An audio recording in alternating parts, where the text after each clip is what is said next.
Logs ගැන කතා කරමුද.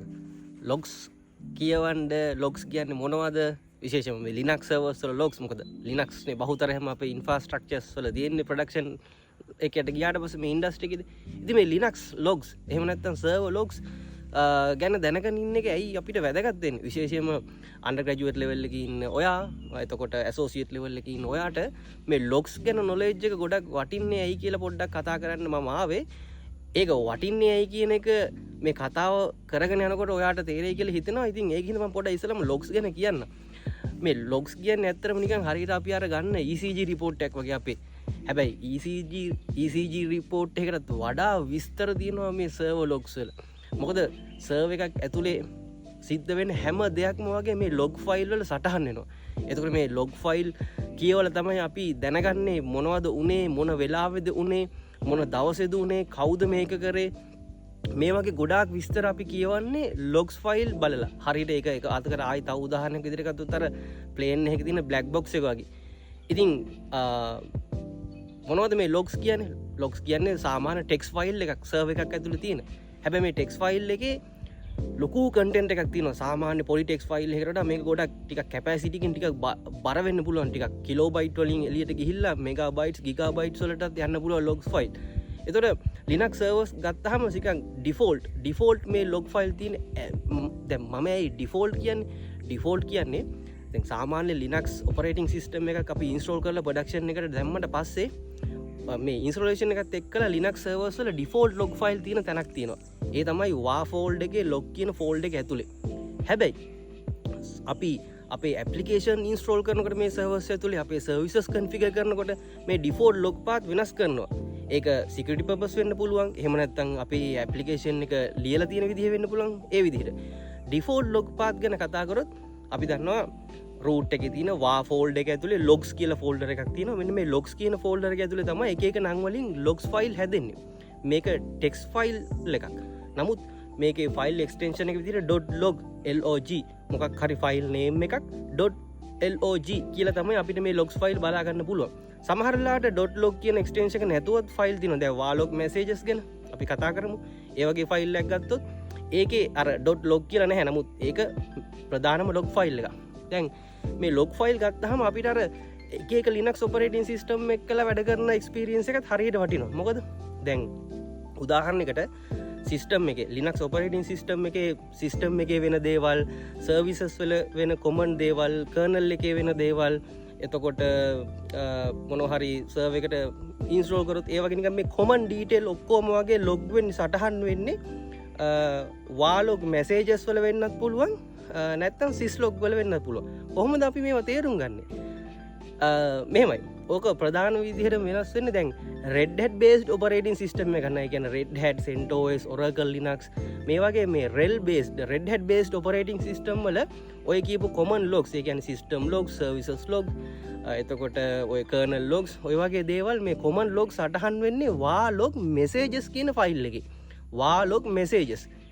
එතකොට වා.log messages කියන log ෆයිල් එක ටිකක් ආවේනිකයි බොහෝ දුරට 100%ක්ම වගේ මේ Red Hat based operating system වල. එතකොට ඔයා ජූනියර් කෙනෙක් නම්, ඔයා ඉන්ටර්න් කෙනෙක් නම්, ඔයාට සීනියර් කෙනෙක් කිව්වොත් පොඩ්ඩක් මෙන්න මේ සිස්ටම් එකේ logs තියෙනවද අර එහෙම කියලා බලන්න කියලා ඔයාට access කරන්න වෙලා තියෙන Red Hat based operating system එකක් නම් ඔයා ඉස්සෙල්ලාම යන්න ඕනේ වා.log messages වලට. මොකද වා.log messages තමයි අර කියපු common system logs, services logs, kernel logs මේ වගේ දේවල් සටහන් වෙන default log file එක Red Hat based operating system එක. ඔය සිනාරියෝ එක මේ කියන්නේ මේ common logs හරිද? ඒ කියන්නේ මේ system logs, services logs, kernel logs ඔය වගේ ඔය සිනාරියෝස් ටිකම ඔයාට Debian based operating system එක බලන්න ඕනුත්. ඒ කියන්නේ Debian OS එකක් එහෙම නැත්නම් Ubuntu OS එකක් වගේ දෙයක ඔයාට බලන්න ඕනොත් වා.log messages කියලා ෆයිල් එකක් ඔයාට වා.log ෆෝල්ඩර් එක ඇතුලේ හොයාගන්න බෑ. Debian based operating system වල ඔය කියන logs ටික සටහන් වෙන්නේ වා.log syslog කියන log ෆයිල් එකේ. ඉතින් ඔය වා.log syslog කියන log ෆයිල් එකයි වා.log messages කියන ෆයිල් එකේ තියෙන ප්‍රධානම වෙනස තමයි messages ෆයිල් එක log ෆයිල් එක තියෙන Red Hat based operating system වල syslog ෆයිල් එක තමයි default log ෆයිල් එකක් විදිහට Debian based operating system වල අපිට බලා ගන්න පුළුවන් ඉන්නේ.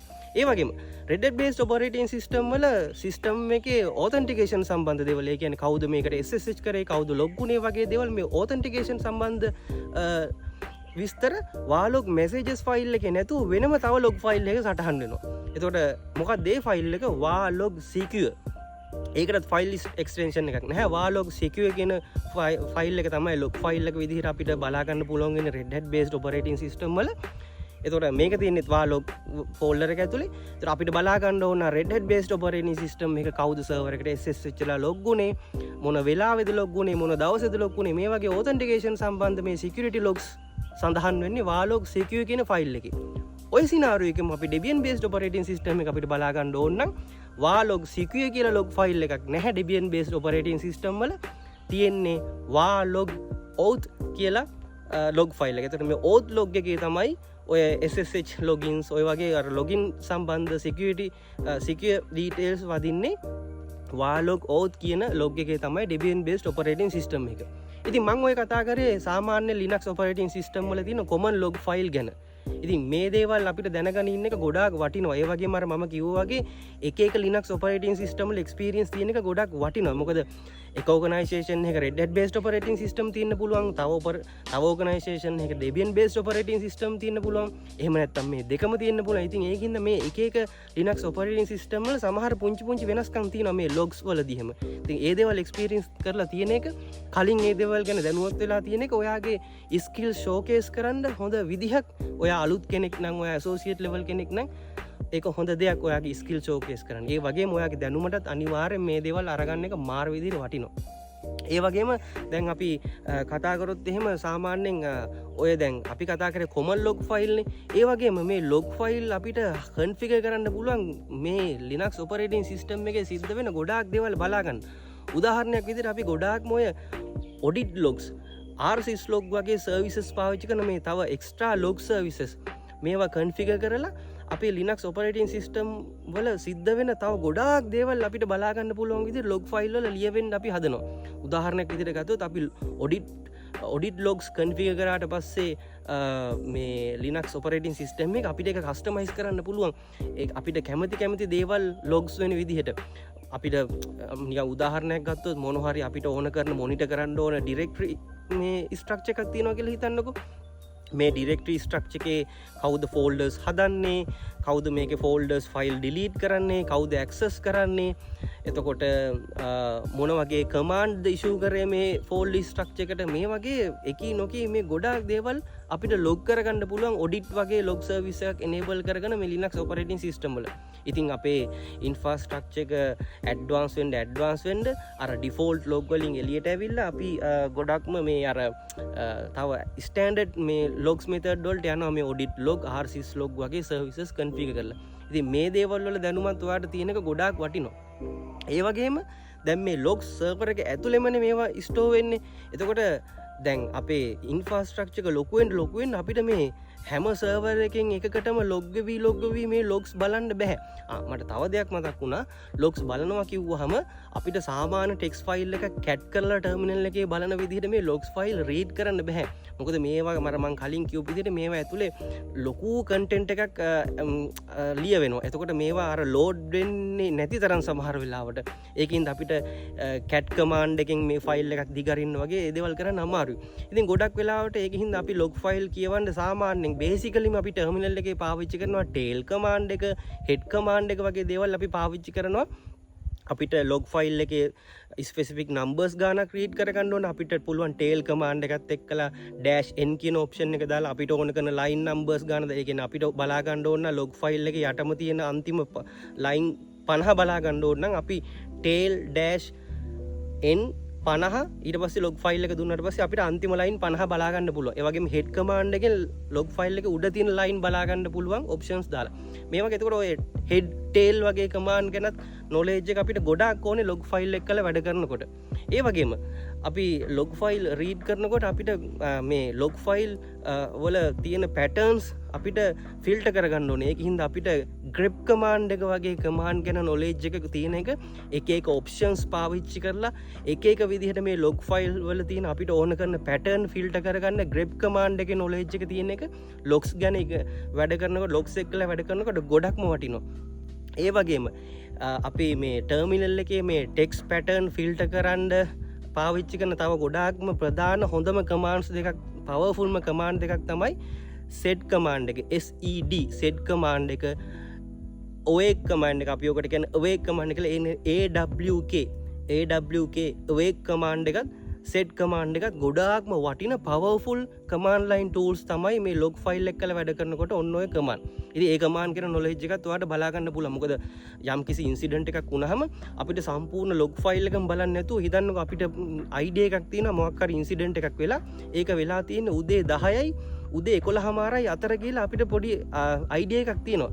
එතකොට අපි සම්පූර්ණ log file එකම මේ බලන්න නැතුව අපිට ඔය grep command set command වගේ command පාවිච්චි කරලා time stamp ඒ කියන්නේ මෙන්න මේ වෙලාවල් දෙක අතර කියලා මේ ඒ වෙලාවල් දෙක සඳහන් කරලා අර command එක්කලා bind කරලා log file read කරලා ඕන කරන කොටස් විතරක් කඩලා අරගෙන කියවන්න පුළුවන්. ඔන්න ඔය වගේ හැකියාවල් improve කරගන්න එක ගොඩාක් වැදගත්. ඔය DevOps engineer, TechOps engineer, SRE, sysadmin වගේ මේ වගේ මේ platform related, infrastructure related engineering roles වලට මාර ගොඩක් වටිනවා. මොකද මේ දේවල් improve වෙන්න ඔයාට ඉස්සරහට යන්න පුළුවන් හැකියාව වැඩි. ඉතින් මම අර කිව්වා වගේ ඉන්ෆ්‍රාස්ට්‍රක්චර් එක ලොකු වෙනකොට අපිට මේ එක සර්වර් එකකින් සර්වර් එකට ගිහිල්ලා logs file කියව ගන්න එක සහ මේ log file ඒව ඇතුලේ ස්ටෝර් වෙන්න දාලා තියෙන එක ටිකක් අමාරු වෙනවා. අන්න ඒ වගේ සිනාරියෝස් වලට ආවට පස්සේ අපි මේ logs කතාවෙන් තව ඊළඟ ස්ටෙප් එකට යනවා. centralized log servers අපි හදා ගන්නවා. ඒකට ඉන්ඩස්ට්‍රි එකේ එක වර්ගයේ centralized log servers තියෙනවා. සාමාන්‍යයෙන් අපි legacy විදිහට ගත්තාම ඒ කියන්නේ සාමාන්‍ය සාම්ප්‍රදායික විදිහට ගත්තාම අපි servers වල තියෙන logs අපිට forward කරන්න පුළුවන් වෙනම තව තැන. ඒ කියන්නේ එක server එකක් තියෙනවා. ඒක තමයි centralized log server එක. අනිත් හැම server එකේම logs අපිට forward කරන්න පුළුවන් අර centralized server එකට. ඊට පස්සේ ඒ centralized server එකේ තමයි අපේ logs ටික තියෙන. ඉතින් අපිට කියවලා හදා ගන්න පුළුවන්. ඔය තමයි සාම්ප්‍රදායිකව centralized log කියවන තැනක් හදා ගන්න විදිය. ඉතින් ඒ වෙනුත් ඉස්සරහට අපිට එනකොට අපිට තව ගොඩාක් open source tools තියෙනවා log centralize කරන්න, enterprise grade tools තියෙනවා. ඉතින් මේ දේවල් ගැන දැනුම ඔයාට තියෙනකොට ඔයාට මේ ඉන්ඩස්ට්‍රි එක ඉස්සරහට යන්න පුළුවන් හැකියාව ගොඩක් වටිනවා මේ දේවල් ගැන හොයලා ඉගෙන ගන්න. උදාහරණයක් විදිහට ගත්තොත් අපි Elasticsearch වගේ මේ elastic databases වලට logs save කරලා ඒ දේවල් graphically කියව ගන්න අපි ওই Kibana වගේ setups හදා ගන්නවා. ඔය වගේ open source tool තියෙනවා. එතකොට Greylog වගේ අර enterprise grade නමුත් open source tool තියෙනවා. එතකොට ඔය ඒ වගේ tools ගැන ඔයා හොයලා බලලා ඒවත් එක්ක වැඩ කරන්න පුළුවන් හැකියාව ගොඩක් වටිනවා. අනිත් එක ඔය logs කිව්වහම මේ අපේ server infrastructure ම විතරක් නෙවෙයි. සාමාන්‍යයෙන් ඔය sysadmin වගේ කට්ටියට ඔය network switches වල logs, wireless access point වල logs ඒ වගේ දේවල් පවා මේ centralize කරලා කියවන්න පුළුවන් හැකියාව තියෙනවා කියන්නේ ඒවා හදා ගන්නවා කියන්නේ ඒවා ගැන දැන ගන්නවා කියන්නේ ගොඩාක් වටින දෙයක්. ඒ වගේ මම අර කියපු විදිහට අර Kibana එතකොට මොනවද මේ Greylog වගේ open source tools එහෙම තියෙනවා මේ centralize කරලා logs බලාගන්න ලස්සන dashboard හදලා. ඒ කියන්නේ logs ටික database එකේ Elasticsearch වගේ elastic database එකක save වෙනවා. ඒවෙන් අපි patterns අරගෙන trace කරලා dashboard හදා ගන්නවා. ඒ වගේ ගොඩක් දේවල් කරන්න පුළුවන්. අපේ infrastructure එකට කවුරු හරි ගිහිල්ලා fold එක delete කරලා තියෙනවා නම් කවුද ඒක delete කරේ, මොන username එකෙන්ද, මොන time එකෙන්ද, මොන දවසේද කියලා visualize වෙන විදිහට dashboard හදන්න පුළුවන් tools තියෙනවා. හරිද? මේ දේවල් ගැන ඉගෙන ගන්න. මේවා හරිම ලස්සනයි. ඉතින් මේ හැම මේවා ඉගෙන ඊට පස්සේ enterprise level තියෙනවා.